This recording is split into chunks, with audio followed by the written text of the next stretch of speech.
Good morning, good afternoon, or good night, and welcome to Command Power, the show in which we discuss all things Magic the Gathering with a focus on Commander. And today we have a brand new deck tech for you, but before that, just a quick reminder to please click like and subscribe if you enjoyed my videos. We're well on our way to 1 million subscribers and every single click counts. And today's deck tech is going to be based around Strong the Brutish Thespian. For 4 colorless and 2 green, it's a legendary creature, Mutant Berserker, 7/7 with Ward 2 and Rage. Whenever Strong is dealt damage, you get 3 rad counters and put 3+1/+1 counters on Strong, and you gain life rather than lose life from radiation. So this is in continuing with my theme of having one deck for each color. This is my mono green deck that I've arrived at after a few iterations of green, and it's been the most problematic color for me to build a monocolor deck of because it's always tended to be too powerful. So I started off with something like Galter, which was obviously incredibly fun but incredibly explosive. It just won the game so easily and got out of hand so quickly. But unless my meta was running a ton of board wipes, there wasn't really that much they could do about it. It's just too difficult to keep off of the board. So it was too strong, and I decided to switch it up and make a Reki, the History of Kamigawa deck, which was quite fun, but also ended up being really powerful. All I did was just pick random legendaries from my collection, and even so, it just, again, got out of hand way too quickly, which kind of left me stumped because I was wondering if I could really make a mono green deck that felt fair, but was unique enough to be worth playing. And that's when I stumbled across Strong. Now, Strong is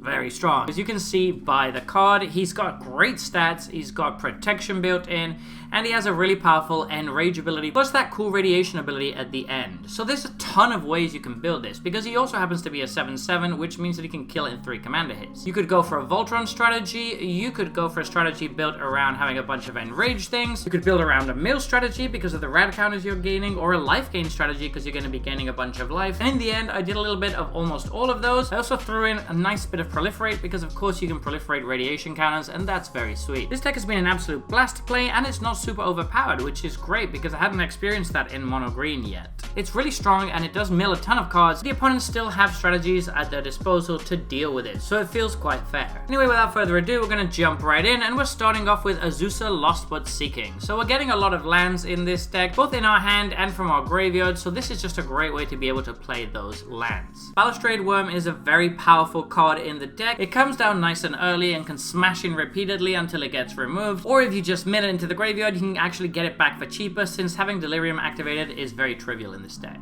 Bloated Contaminator is amazing stats for what it costs, and can actually give you an alternate way to win the game in games where damage might not be enough to do the trick. Blossoming Bogbeast is a great finisher once you have your commander out and a few rad counters in play.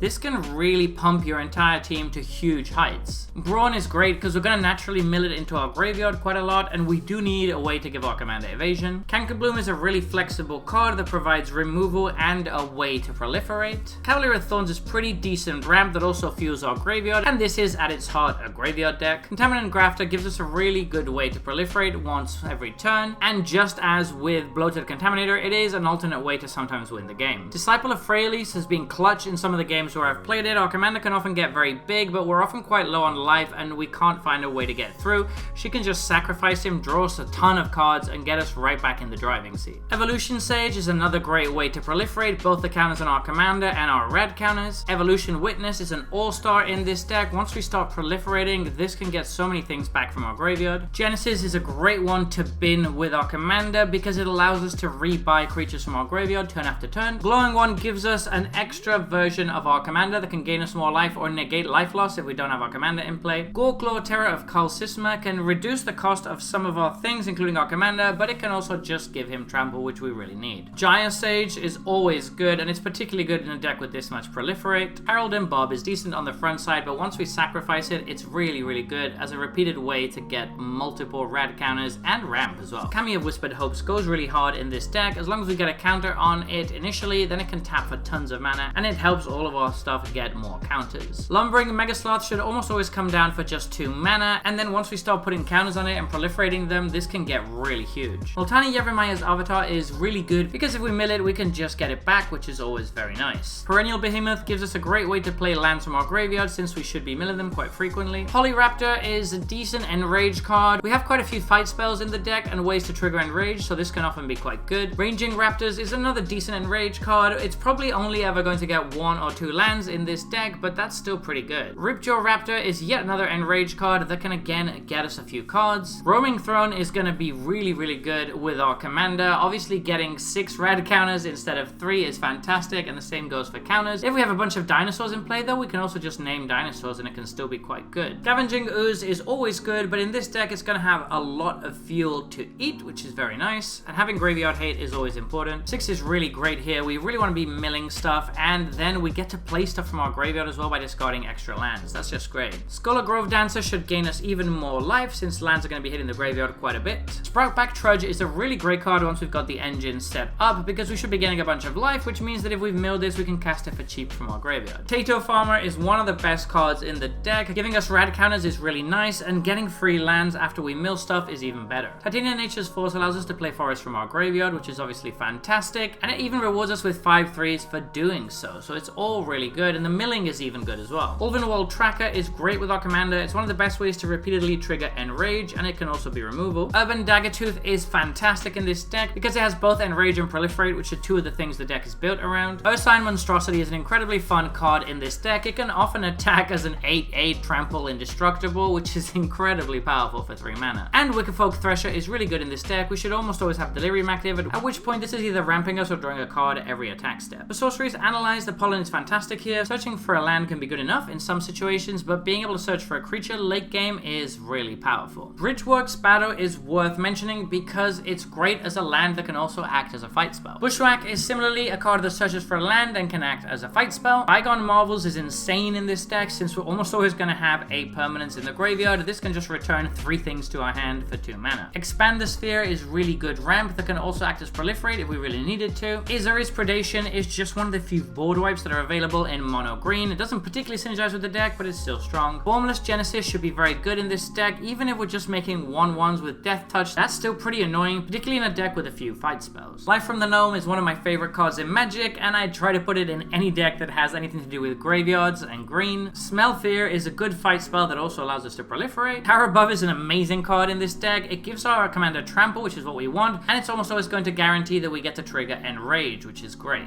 Moving on to instants, Inspiring Call gives us a little bit of board wipe protection. Colony Ambush is yet another land that doubles as a fight spell. Return of the Wild Speaker is either a really good finisher or a way to draw a bunch of cards, and Smuggler's Surprise is incredibly good in this deck. All 3 modes are really solid because they're milling, cheating on mana, or giving our commander and other cards indestructible. It's really good. For artifacts, Conduit of Worlds is great as a way to use those lands from our graveyard and potentially reuse stuff later when we're really out of gas. Contagion Engine goes really hard as a way to double proliferate, which is great with all of our red counters. Edge Shredder is probably the MVP of the deck once we've got our engine going. This can ramp us multiple times per turn because we're going to be milling quite a lot and we will often hit land. Mazalandli the Great Door is a great way to fill our graveyard whilst drawing cards and then eventually tap for a ton of mana. Staff of Completion is another really powerful card in the deck. All of these modes are really good and we don't really care that much about the life because we're going to be gaining a lot of life in the deck. Staff of Nin is another super sweet tech card. This allows us to trigger our commander's Enrage every turn and draws us an extra card. Sword of Truth and Justice gives us a nice little bit of protection and allows us a good way to proliferate. And Viridian Longbow is another sweet tech card. We can just put it on a random creature and then tap it each turn to deal 1 damage to our commander, thus making Strong very angry. For enchantments, Cartouche of Strength provides trample and allows our commander to fight, which is really good. Greater Good is a good way to draw some cards and make sure that our opponent's removal feels really bad. And Rancor provides trample and is reusable over and over throughout the game. For lands, Bonder's Enclave should almost always be active in this deck. Khan's Bastion is an excellent way to proliferate. Ariposa Military Base is really good. We can often just tap it for free to draw a card, which is incredible. Mossword Bridge should be very trivial to trigger in this deck. Oran Reef the Vastwood is a great way to put counters on our stuff that we can then proliferate. Reliquary Tower is actually kind of important in this deck because we do have a lot of ways to draw a bunch of cards, and whilst we do want to fuel our graveyard, we are already doing that naturally by milling. Rogue's Passage is a great way to get our commander through and threaten lethal commander damage, and War Room is excellent in any 1-color deck as a way to draw extra cards. So there you have it. That has been my Strong the Brutish Thespian deck tech. Honestly, it's been some of the most fun I've had in a while playing Commander, and I encourage you to try it out if you have a chance because it's a really fun deck. But what do you think? Are there any cards you think I missed? Anything I shouldn't have included, let me know in the comment section below. I make sure to read all of your comments. And if you enjoyed this video, don't forget to click like or subscribe.